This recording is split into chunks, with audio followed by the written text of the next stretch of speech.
What is going on, everybody? We have a very, very special guest today, Kimberly Lewis, one of the all-time best resellers, in my opinion. She runs Motivational Muse, and she is the CEO of Goodwill of East Texas. Welcome, Kimberly.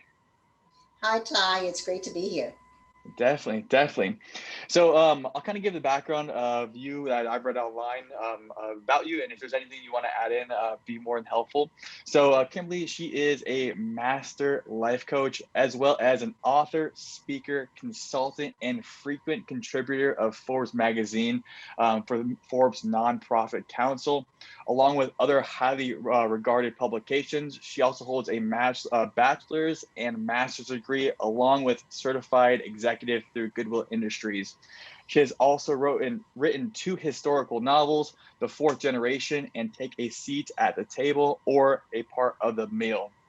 So highly regarded.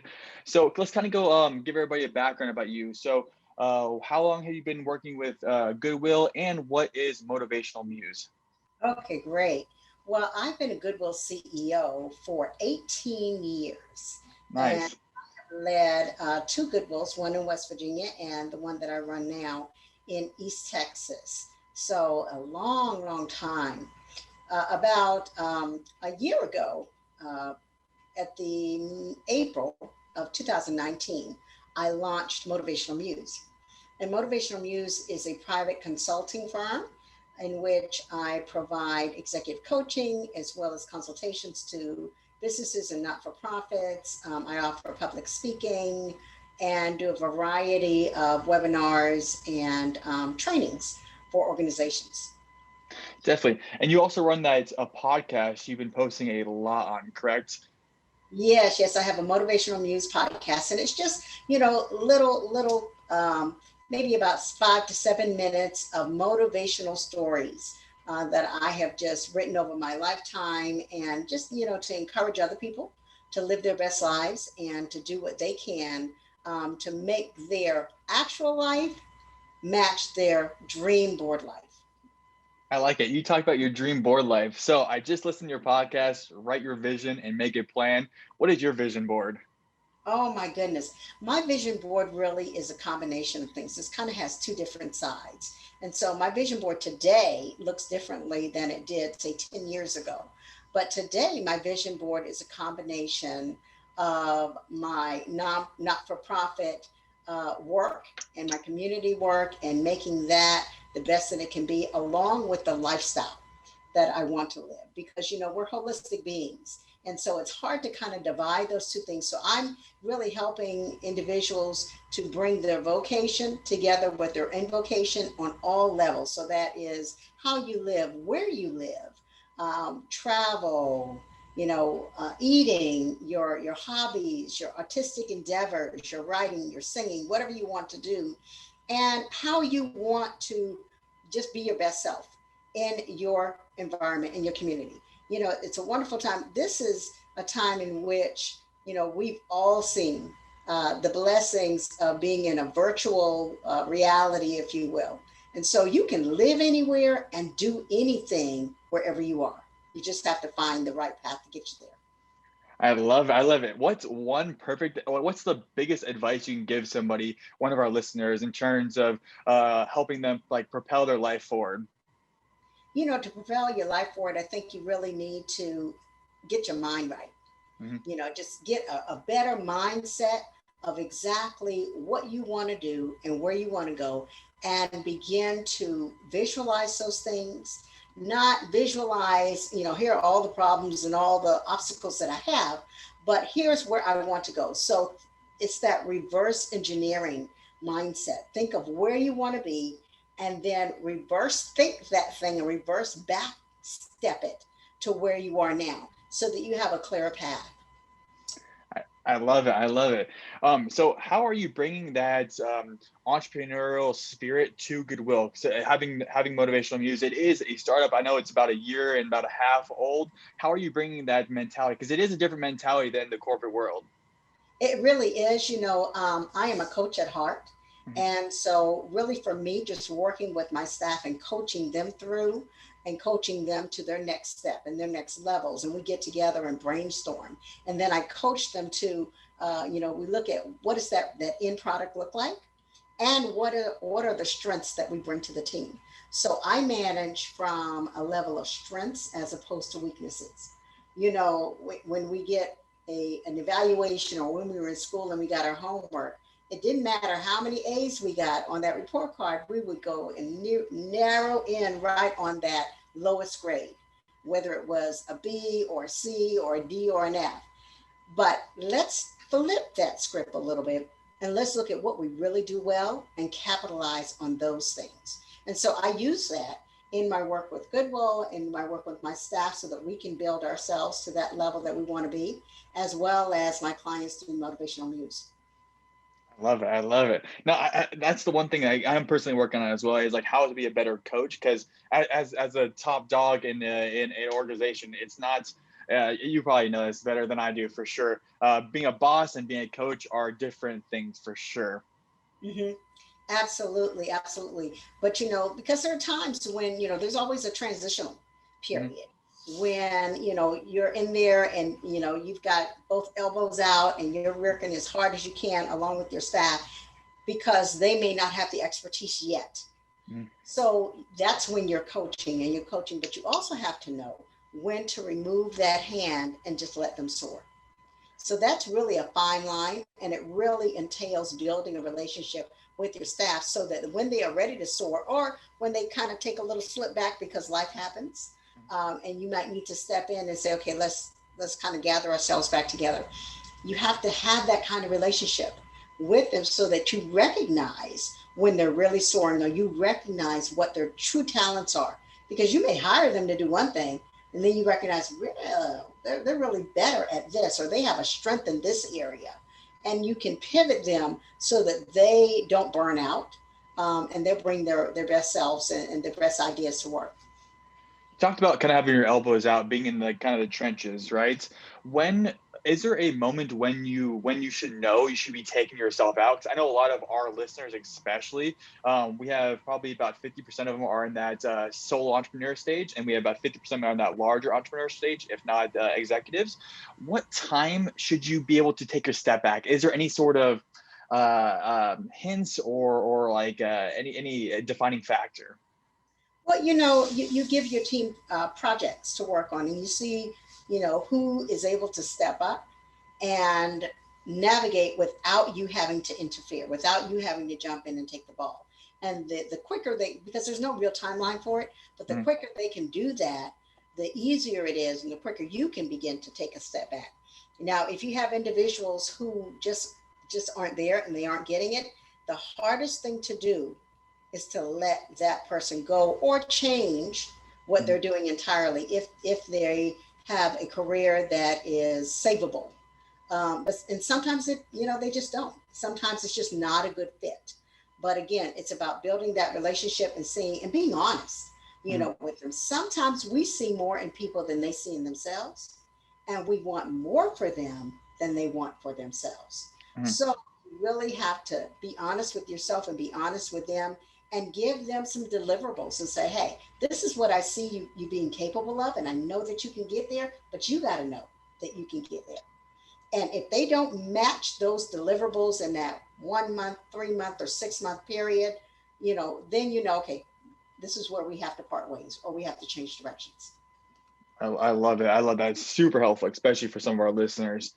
And then we'll jump into like the nonprofit side of things. So how would you recommend anything for people looking to jump into the nonprofit world to build their career? Because we do work with a lot of nonprofits that are in that even low to medium stage, or trying to get that bigger stage, as well as people that aren't in nonprofits that want to become a nonprofit.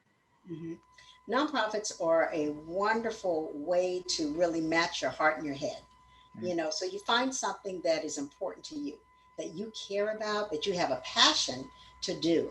And once you find that connection, then, find exactly what value can you bring to the table. It's a great way. Now, one thing I want to remind people about is that nonprofits are still businesses. They still have a light bill to pay. They have insurance to keep up. They're paying their employees. For the most part, they're operating the same as a business. The only thing that they don't necessarily have to pay is sales tax when they go to purchase products for their operation. But other than that, they have to do everything else just like any other business. Interesting. And then the two Forbes articles you have, I know you're definitely a contributor on that nonprofit Forbes side. First off, Forbes 30 is definitely one of my goals in the near future. So I am jealous of your Forbes connection. That's awesome. But you talked about in the Forbes article, corporate sponsors want a return on their investment. Nonprofits should demonstrate the anticipated financial return from the partnership in a quantitative analysis. Can you dive deeper into that for especially that nonprofit world? Sure, sure. You want to find the synergy. You don't want to be just the next best thing, or the twinkling symbol, if you will, or the poster child for an organization. It really needs to be a win, win, win, a triple win. So it needs to be a win for the nonprofit. It needs to be a win for the corporation, and it needs to be a win for your community or those that you are serving. So make sure that you have a triple win, that it's not just, okay, we're going to do something that we would not normally do or act in a way that we would not normally act, that does not push our mission forward and doesn't push the mission of the corporate partner forward. And as long as you do those two things, you can come together and do some amazing, amazing projects.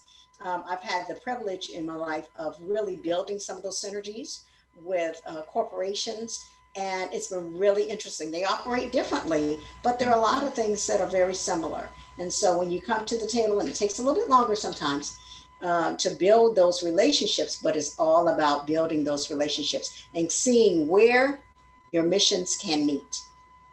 I love that. Yeah. So basically, stay on your mission and find maybe the people that can help you propel that. Correct? Yes, absolutely, absolutely. Don't go, too far outside of what you're doing. Make sure that it is going to meet your mission and those individuals or that community that you serve. And if you stay in tune with that, then you're going to be more likely to be successful in the corporate social responsibility arena. This ties in perfectly with that other Forbes article you had. I'll read it for the audience. Sustainability and scalability are key. I look for two things in any proposed project. Create a pro forma based on a unit cost, providing the service and determining how many units must be funded to pay for the service, fee, retail sales. Start small and grow the project to that becomes more sustainable. First off, I love this because this is so startup. This is that entrepreneurial mindset. I love that for that hits on the key, how to start small and then grow. And also the title of this is look for sustainability and scalability as well. And from 10 ways nonprofits can develop a self-funding strategy. Let's dive deeper in that. Especially, are you talking about resale? Are you talking about other ways to gain deter revenue? That's super interesting, especially for their listeners. Oh, yeah. It's everything. It really is everything. Any type of business model that you have, you want to start small because it is then that you're going to be able to, um, correct any missteps that you have, not overspend. Sometimes when we're eager and we've got a great business idea and we may have the money to do it, we jump in and we do everything. And then, oops, we made a misstep with a contract, with a warehouse. And it's going to end up costing you a lot more than you anticipated. Or oops, we didn't cross all of our T's and our I's in terms of a trademark. And it's going to cost you some extra time in going back and having to redo that.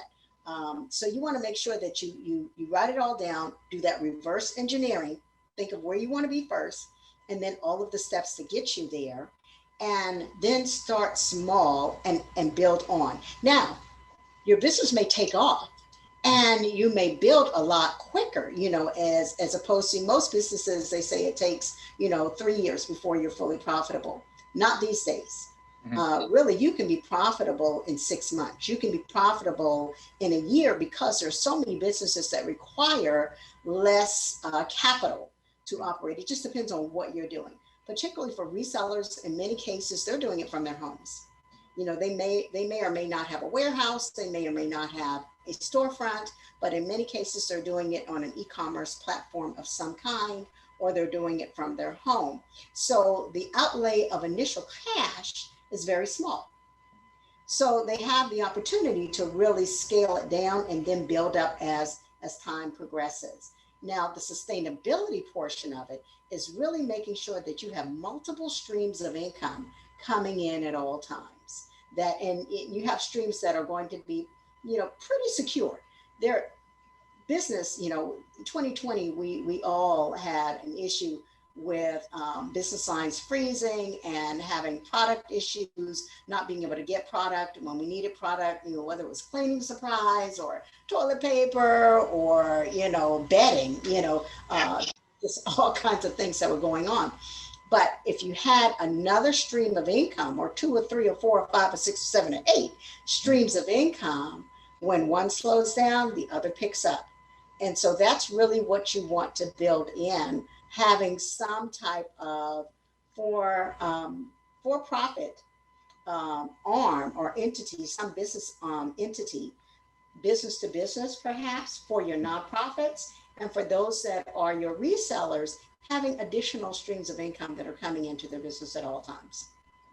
For the nonprofit, can you give some of our nonprofit people some ideas of what they can do to generate income? I know we have a lot of clothing resellers. We have a couple of largest players on the e-commerce sites. Is there anything else other than resale that you would recommend? It really depends on what their market and their level of expertise is. So, they may focus on say textiles, clothing, and then they may decide, well, I'll do, books, or I'll do computer products, or I've got a hobby. I love to make candles. I love, wood wick, candles, and they can have that as a side business. They may decide to have a podcast in which they can have some dollars coming in from their podcast, or have some other type of social media channel, such as a YouTube channel or Instagram. Those things take a little more time, and they grow slowly, but it does grow. And so you can look at those kinds of entities. They may also go into partnership with someone. Say they do need a warehouse, and but they don't need one as large as they have. And so they may rent a portion of that warehouse out and use the portion that they need for their business. Well, that rent that they're getting is income that's coming into the business on a monthly basis. Smart. I love the diversification thing. It should help a lot of people out, especially because of COVID now. Kind of jumping in the next question, but especially because of COVID now, how has markets because of COVID changed, especially for you?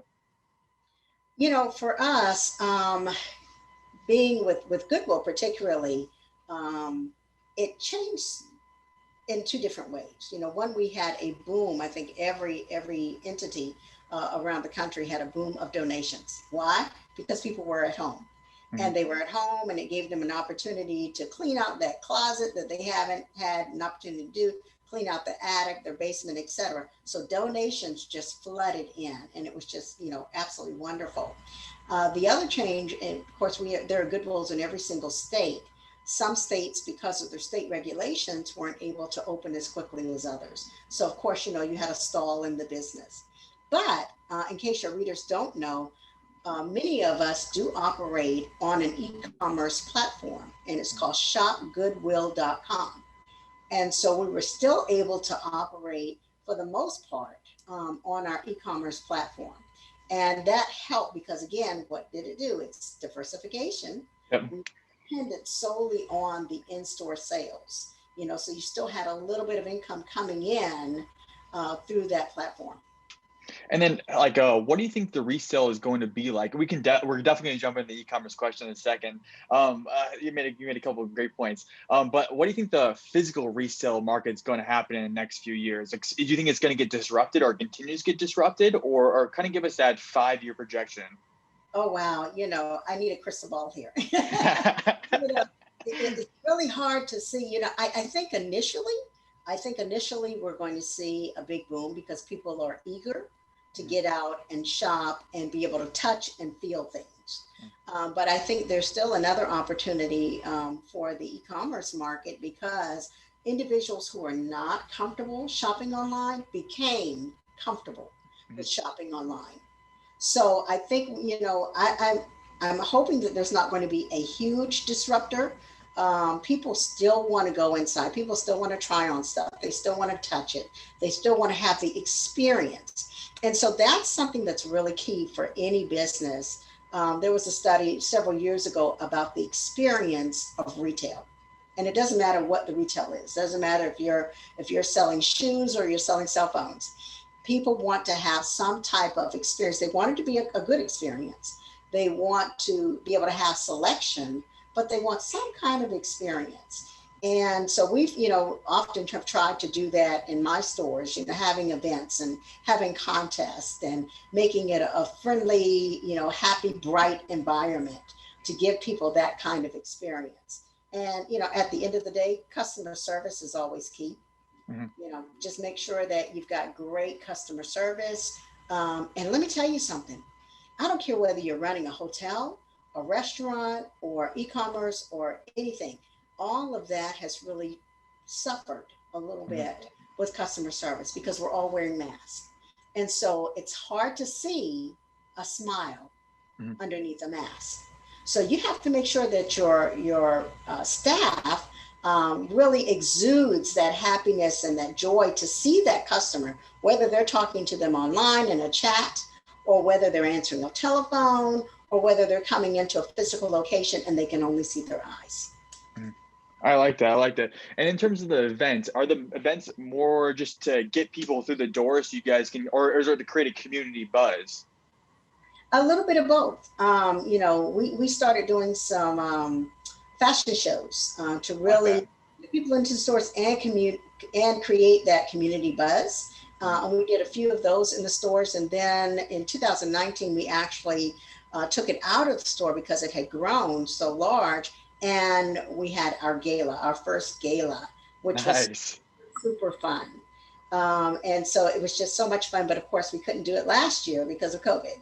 Yep. So we're trying to think of new ideas for this year, perhaps. Not sure what that's going to look like, or whether or not we'll be able to come back together, but maybe some type of virtual event might be in the future for us.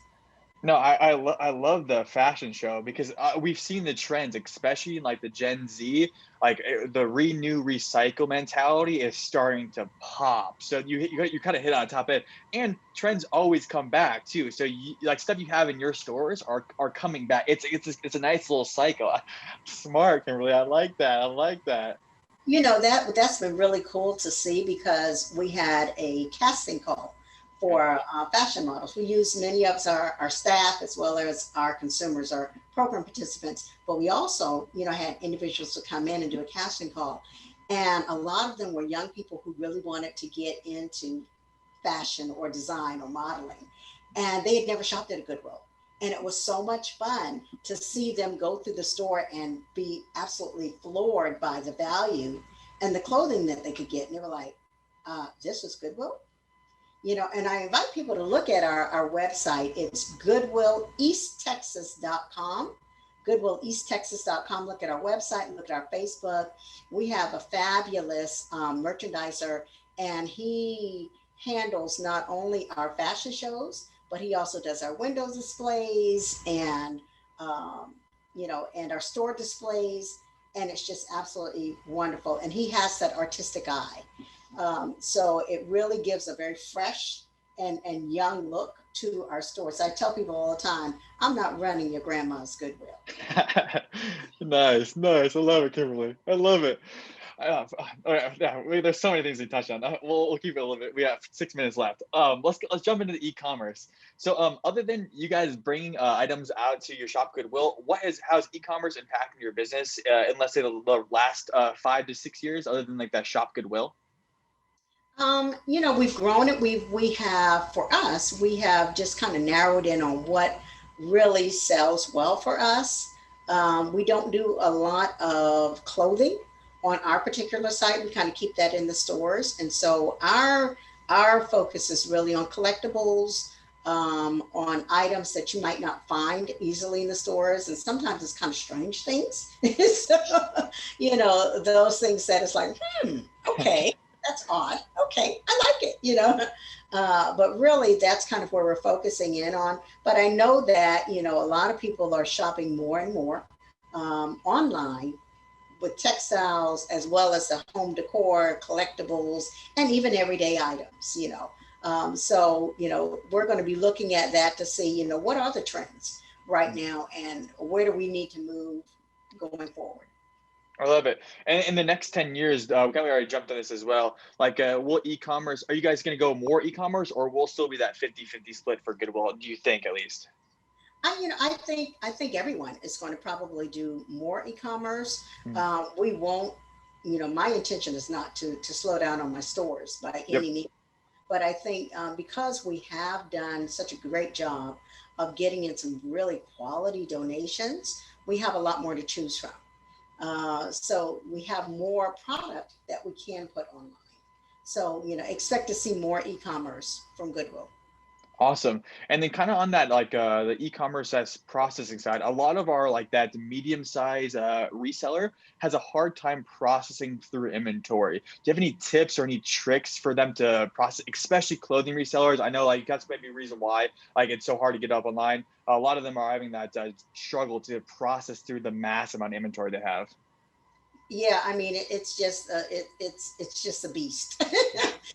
It's a beast, and it's just part of the business model. It takes time. There's no quick way to do it. There's no faster way to do it other than just training your people to do it well, or whoever is doing that for you. There's no kind of magic bullet. When you're dealing with things that are not clothing, it's a little bit easier. We see people in our stores do it all the time. They come in, they take a picture, they do a search, Mhm. really quickly with a vase, for example. That's a little easier, particularly if you know who the maker is. You flip the bottom up and you can tell who the maker is, or at least where it was sold. It's a lot easier and quicker to figure out, oh, okay, well, this vase, is really a $200 vase, and I can get it for $5.99. So I know what my profit margin is going to be. For clothing, you have to look at everything. You Mhm. have to look at the collar. You have to look at, does it have any rips, tears, stains? Does it have all the buttons there? Is it sized properly? Those kinds of things. And when you put it online, you have to measure and, make sure that you are presenting it as accurately as possible. And that takes time. Definitely. And is there any good tips? Because I know a lot of our customers, especially, both shop on Goodwill.com, shop Goodwill.com, and in their stores. Is there any tips and tricks you'd say? Anything that resellers could do to make some money at Goodwill? I don't really know. And I know that we have a good number of resellers who are our Yep. customers. I think what I've seen is they all kind of have their own specialty. Stick to what your specialty is, stick to what you know. Don't venture out and buy a whole bunch of stuff that you don't know anything about and you don't even know if you can sell it or you have the market for it. So, some people, I know some retail resellers only buy golf clubs Mhm. or golfing equipment. Some only buy men's shirts, and they're looking for designer men's shirts. They're looking for certain name brands. Um, some are individuals who have multiple businesses, like a lot of interior designers. They're not necessarily resellers. They may resell something, but they're using it to sell to their customer when they are staging their home. So that's That kind of a different market as well. So they're looking for specific things. They're looking for the shape of something. They're looking for something that has a certain a particular look. So really, it's about your knowledge and what your audience is looking for. I love. I that's it kind of hits the same topic of the fashion, right? The fashion models. And people go in looking for that particular piece that's gonna like hit their that room, that like be the accent piece. I love that. I love that. Cool. Yeah, Other than that, first off, thank you so much for joining us. Everybody on this, make sure you check out Motivational Muses on all your major podcasting areas as well. Again, Kimberly, thank you for joining us. And again, have a great rest of your week. thank you, Tom. I enjoyed it.